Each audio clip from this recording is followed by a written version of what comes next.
यस यस अब त कोरियन भाषा पनि पढियो सिकियो अब त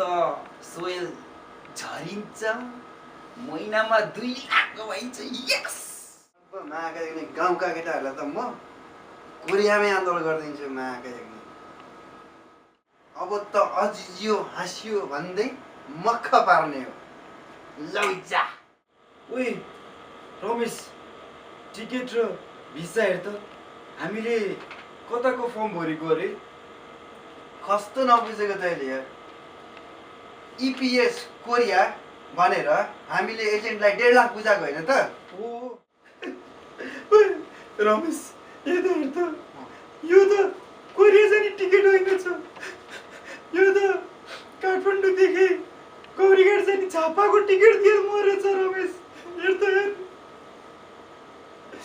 ए लाटा यो कोरियाको टिकट होइन के इपिएस होइन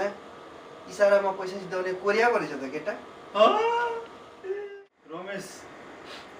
एजेन्ट त राम्रो पैसा कुम्लाएर भाग्ने पो परेछ कोरिया भनेर गएको काठमाडौँदेखि गौरीगञ्ज झापा पो परेछ त साला सक्दैन